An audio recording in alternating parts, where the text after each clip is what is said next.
Let's continue our conversation with Congressman Ted Poe of Texas. Ted, the chairman of the House Subcommittee on Terrorism, is part of his membership on the full committee on the House Foreign Affairs body. He has stayed with us, and we're also rejoined via Skype by GOP strategist Ford O'Connell. Ted, as the terror threats around the world continue to escalate, the Washington Post called the president's speech quite nonchalant toward terrorism. Would you concur? Yes. The president is not living in the world that the rest of us are living in. He's talking about things the way he wishes they were, and they're not. ISIS is on the rise. We see that throughout the world. You have homegrown terrorists that are now showing their faces, committing crimes in their native country. They have been overseas, trained by ISIS, gone back to their native countries, and are committing crimes. ISIL in Syria. You remember the president's plan was to take so-called moderate rebels, send them to Saudi Arabia and train them and send them back to fight ISIS. That has not occurred yet. They're still in the training process. So the effect on ISIS is not adequate. We're not arming the Kurds as we should because they want to fight their own battles.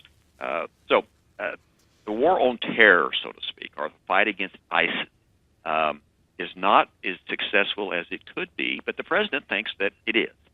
Not living in reality, and that is unfortunate. So, and then, of course, releasing more terrorists from Gitmo, send them back to Yemen, and those are where those folks came from that committed the crimes in France. So I'm not so sure that he's living in the real world. Well, let me turn to Ford O'Connell. Ford, you're a consultant. Language matters. The president last night had some terms missing from the vernacular. He did not talk about Islamic jihadism. He did not mention al-Qaeda by name. Should he have been more specific, or is it, as Congressman Poe says, the president has an alternative form of reality? Well, let's put it this way. President Obama spent about 2 paragraphs on the war on terror, didn't mention al-Qaeda, did not mention Islamic extremism. Frankly, the war on terror is inconvenient to President Obama's agenda. To him, it just doesn't matter. Unfortunately, if one of these folks attacks the U.S. homeland or a major ally, we're going to be right back where we were in 9/11. And the fact that he wants to empty Gitmo just so he can feel better is really a shame to protecting America's national security. It was interesting to note last night that the president grew rather expansive when he brought up Russia, and also basically criticized Vladimir Putin by name. Let's listen to that, and then I'll ask for your reaction.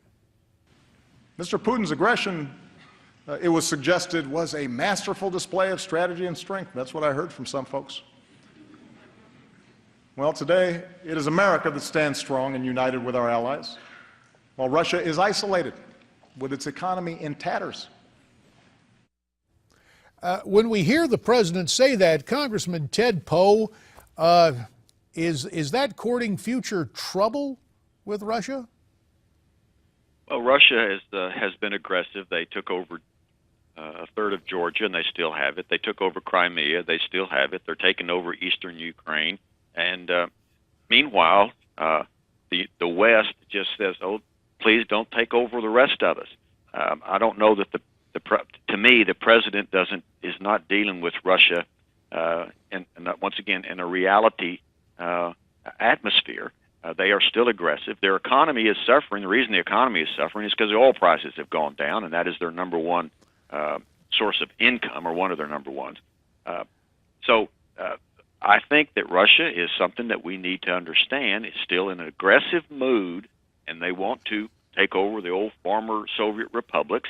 And what's our answer? The answer is silent. So that's Russia and our foreign policy. I'm not sure what our foreign policy is toward Russia. Well, there is uncertainty abounding. One thing we are certain of, gentlemen, Ford, we will have you back a bit later. Ted, we know you have a busy day ahead on the Hill in your assignments there as a member of the House of Representatives from the Lone Star State of Texas. Gentlemen, to you both, our thanks. And we will continue on this program in just a couple of minutes. Alina Hernandez joins us to discuss Cuba. You know, the Russians have shown up with a couple of naval ships there. Interesting timing. Coming right back here on America's Forum.